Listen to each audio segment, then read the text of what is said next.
your ability to align service levels in the head and the tail of the demand curve is a significant source of competitive advantage. I'm going to illustrate this capability with the example of Amazon and point out how difficult it is for offline retailers to compete with this model. I'll also point out what they can do in response. These slides compare the information capabilities of Amazon and Barnes & Noble, two companies that you're perhaps familiar with. Now, if you're not aware, Barnes & Noble dominated book sales in the world before Amazon. There are these large stores in the US where you would walk in, browse the shelves, drink coffee, eat a croissant, and just maybe buy a book. Books were an experience good as far as Barnes & Noble was concerned. Amazon entered book retailing in 1997 and began to change that. Were books an experience good for Amazon? No. They were a search good, a commodity. What Amazon essentially did was digitize books. It would separate books from the physical hardcover and in the process render books an information good. They were not a physical good anymore. Books were an information good and therefore they were now search goods. And over the next few years, following its entry into online book retailing, Amazon would put in place a killer supply chain. They have in place something called a touchless business process. What do I mean by that? Well, the term refers to a business process where data items are captured automatically in the value chain with no manual re-entry of the same data items again in the value chain. In other words, when you enter info on Amazon to order a book, there is no more human touch to that data. It flows automatically through their systems and business processes to reach suppliers and third-party logistics providers like FedEx, who can drop ship your product based on this information, and diverse other stakeholders. So when a publisher logs into the Amazon value chain, he or she sees the offtake of their books at the retail front, real-time visibility into demand.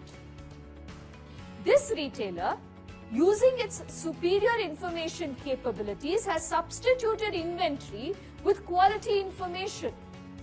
In turn, Amazon is able to deliver quality customer service, incredible fulfillment, maintain a large variety of products, because products move quickly, and maintain adequate inventory and inventory turns.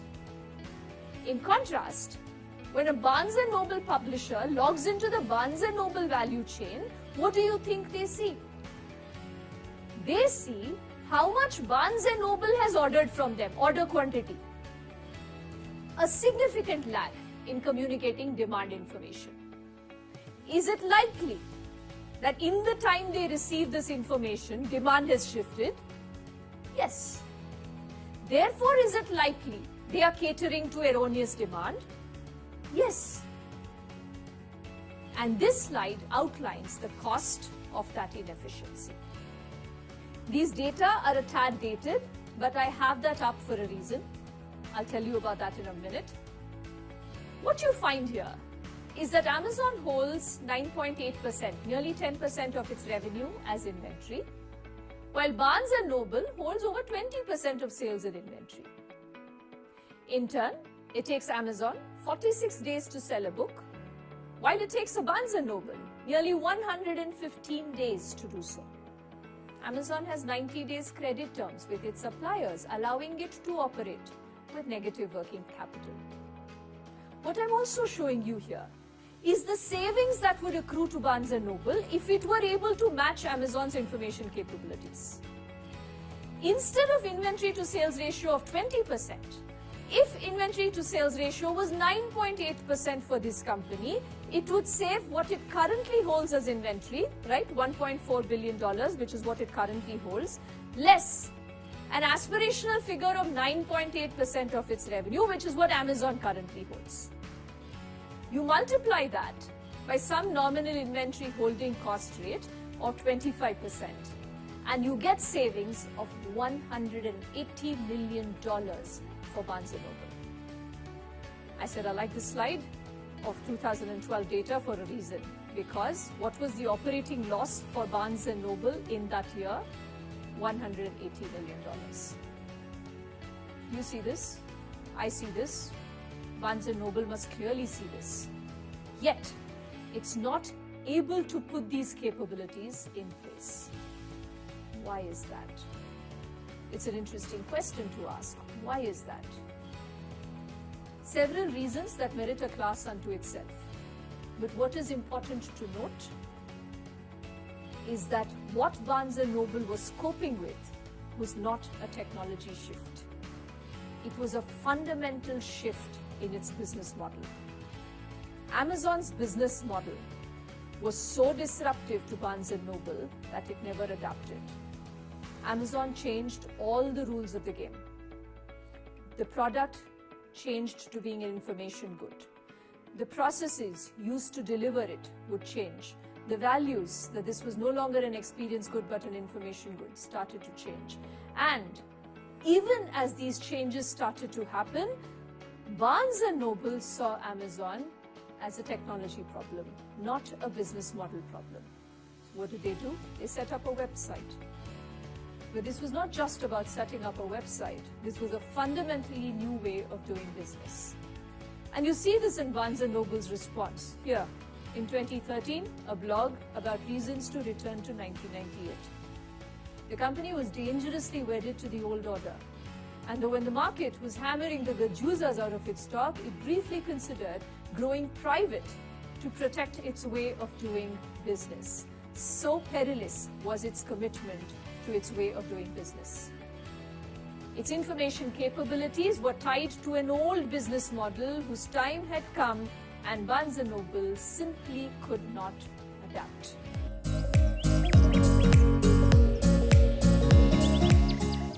Contrast Barnes & Noble's experience with that of Walmart's. It's another reason I like this slide. Can you guess what % of revenue Walmart held as inventory for the same year? Walmart, a mini country, $560 billion in revenue at the time, several product lines, incredibly complex business, but Walmart would hold 9.8% of its revenue as inventory for this year. This remarkable feat was possible because of the three legs of the retail stool. Walmart stood on everyday low prices.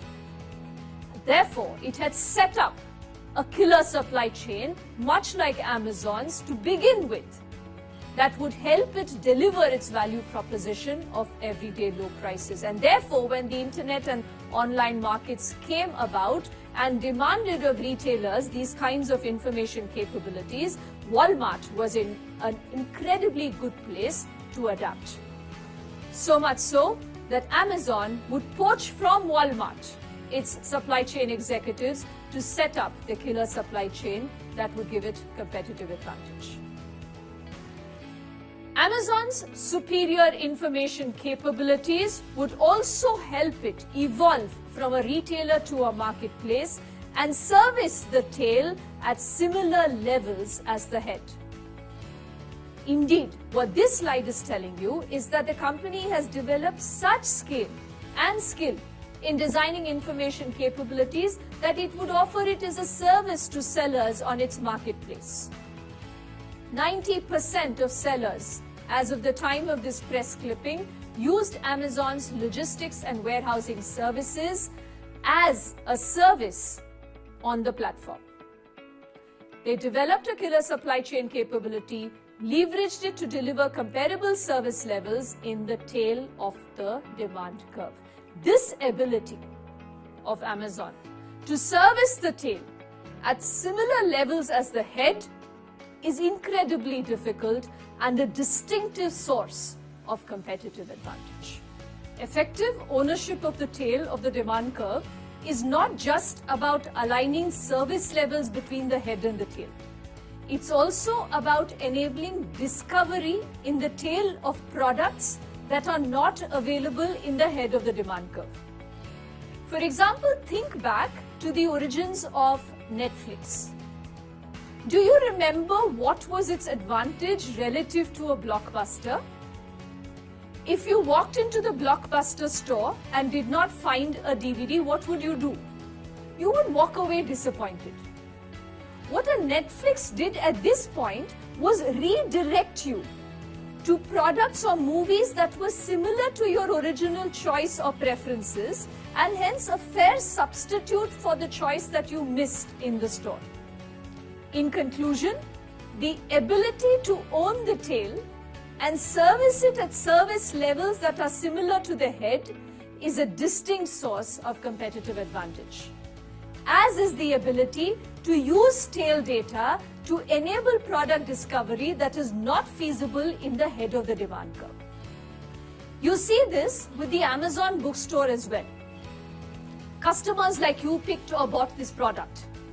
What this feature is essentially doing is channeling demand to the tail of the demand curve. Given that the offline retailer does not operate in the tail, the ability to shift demand to the tail presents significant competitive value to the online retailer. Tail ownership, in conclusion, is a significant source of competitive advantage in online markets.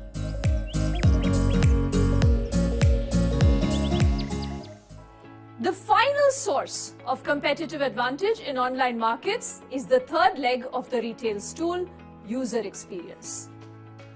It is important to understand what constitutes user experience in online markets. And in order to understand this, think about what you miss out when you move from offline to online markets. Think about it and dock these, and we'll go through these. Here are some candidates. Instant gratification, the ability to immediately get the product in hand as soon as you've purchased it. Tangibility, right, the ability to touch and feel the product. And to a large extent, trust. Indeed, we note that the importance of trust in online markets may arise directly from the characteristics of the internet. Specifically, while the importance of factors such as search costs may be reduced on the internet, factors such as trust may play an enhanced role because of the spatial and temporal separation between buyer, seller, and product on the internet. Most consumers have little history of physical contact with internet retailers, and they must be wary of falling prey to a site that posts low prices but is proficient only in charging credit cards and not delivering the goods. The ability to replicate these characteristics or benefits of offline markets that you lose out on when you move to online markets is a significant component of user experience online and a distinctive source of competitive advantage. Again, here are several examples from the Amazon storefront that illustrate this principle. Tangibility is addressed through features like look inside the book or search inside the book. Instant gratification is addressed through features such as one-day or same-day shipping. Trust is built through user reviews, feedback on sellers and products, the ability to track various stages of the purchase and sale process, and the ability to retract from the process at any point in time. So in conclusion, what we are saying is that far from being a great equalizer of retailers and eliminating the need for branding, as was originally claimed and was our original hypothesis, the internet heightens the importance of differences among retailers in non-price dimensions such as product selection or variety, user experience, and ultimately trust and brand.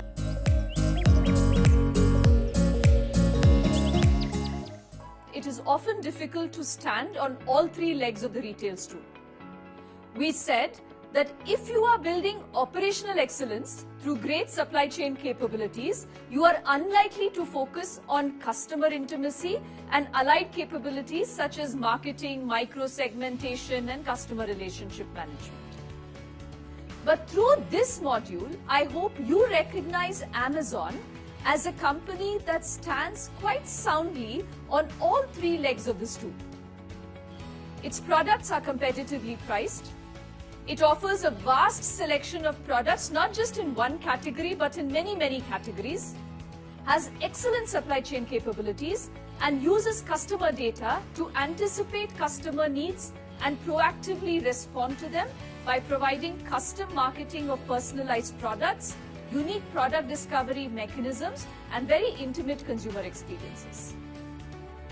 These important capabilities of the company have helped it evolve its business model in ways that are substantively differentiated relative to both offline and other online players. Here, on this slide, I have contrasted the growth trajectory of an offline retailer like Best Buy with Amazon. You see that the offline retailer is all about head play, expanding the store footprint, adding service bundles to the product, geographic expansion, etc., etc. It builds capabilities that help it cater to the head of the demand curve effectively. In contrast, look at the trajectory of the online retailer, in this case Amazon.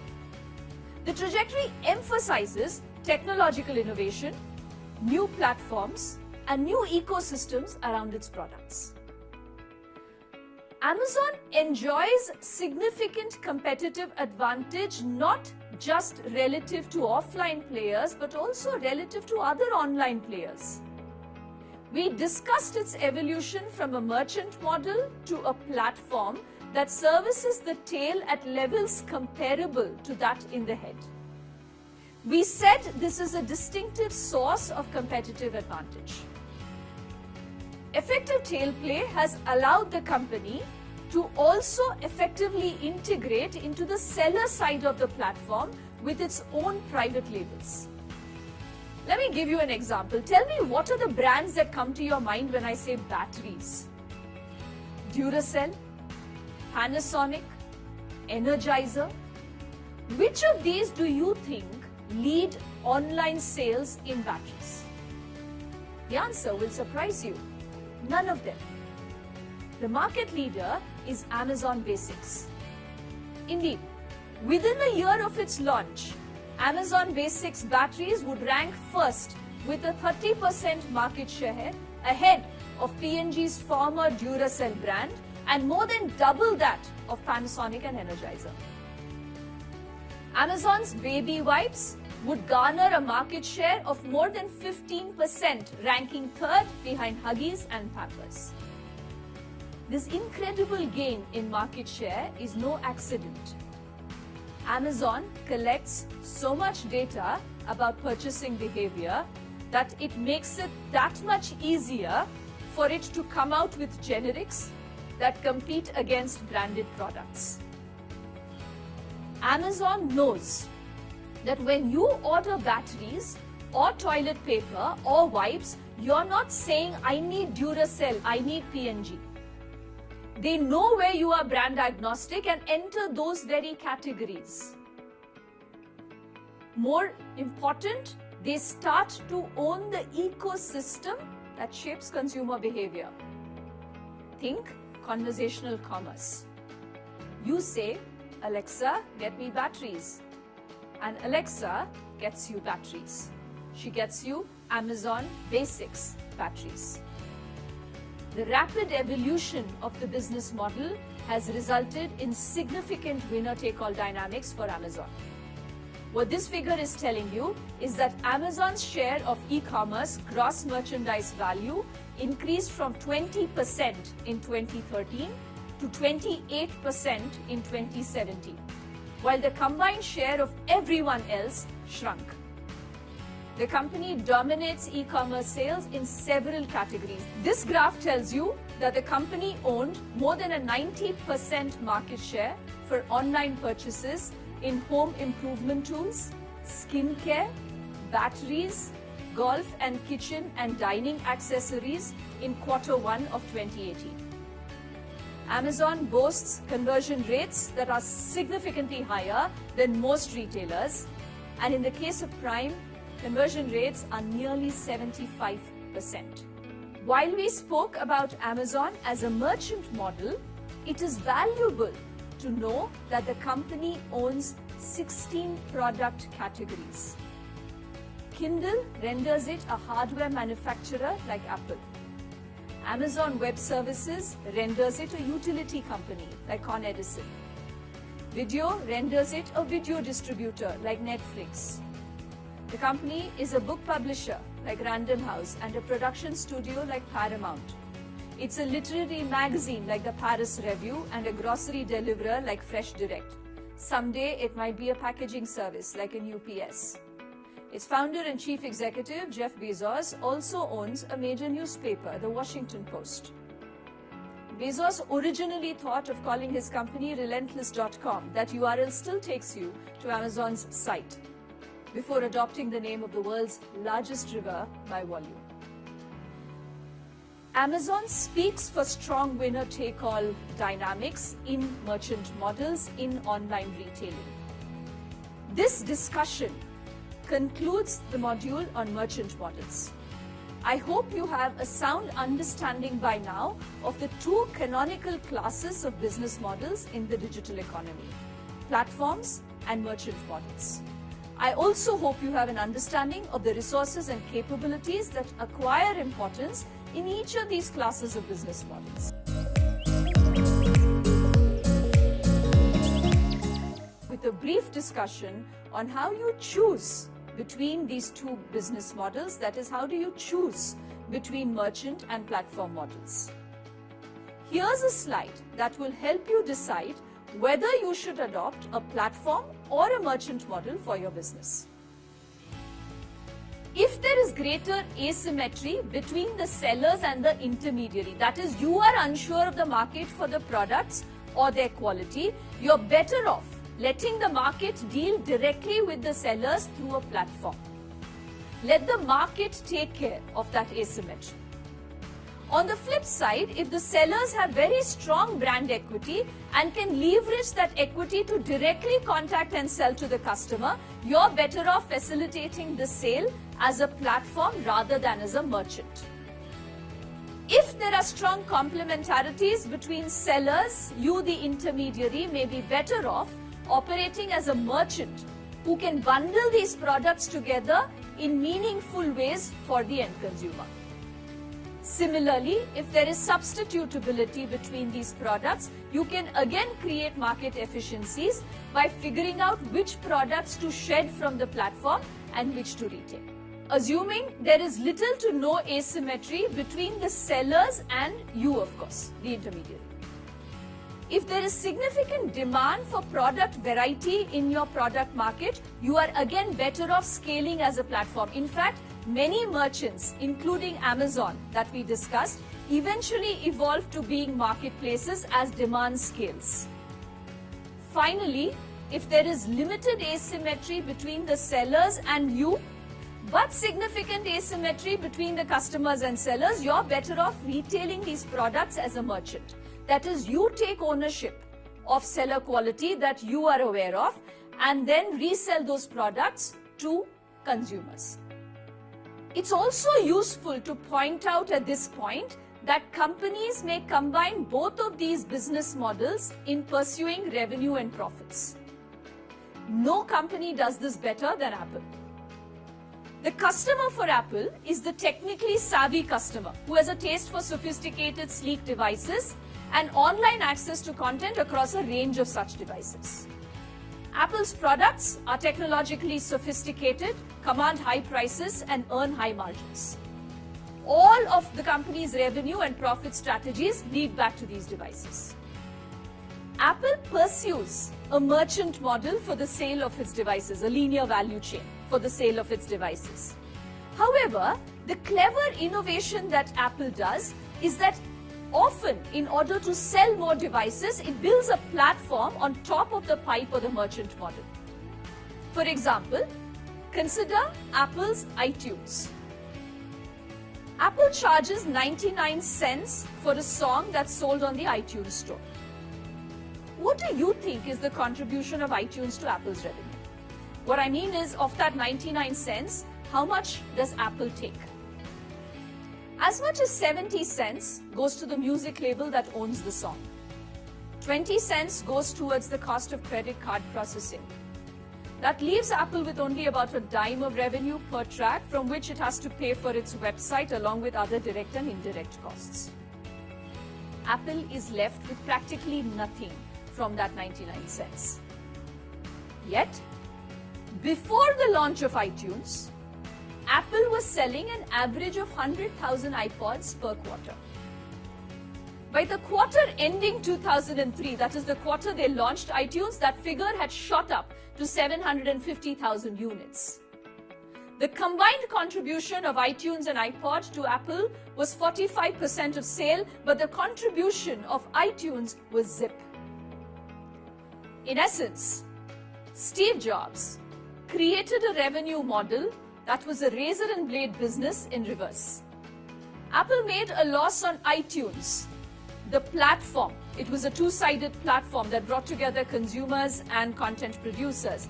It made a loss on iTunes, the platform, the variable good, but that variable good helped to drive the profits of the iPod, the high-margin earning durable good for which Apple had a merchant model. Of course, Apple had redefined music retailing with iTunes, but far more important, it wrapped it in a revenue model that was consistent with its customer value proposition. Apple's value proposition for iTunes was enabling people to find and legally download high-quality music files extremely easily, transfer them to different iPods, and make a few copies for their friends by burning a limited number of CDs. But they were not in the business of music. Their business was high-quality, sophisticated devices and seamless access to content across these devices. Therefore, they would combine the value proposition of iTunes, the platform, to their company's value proposition on devices for which they pursued a merchant model by forfeiting any profits on the platform and linking its sale to the merchant model. They effectively combined these two classes of business models to exponentially increase revenue and growth. So far, we have explored different components of a business model, as well as a unique class of business models that characterizes technology products and the digital economy. I hope you will use this learning to develop business models that speak for the successful commercialization of either your own product or those of companies that you work for. I urge you to design these components of the business model for your technology products.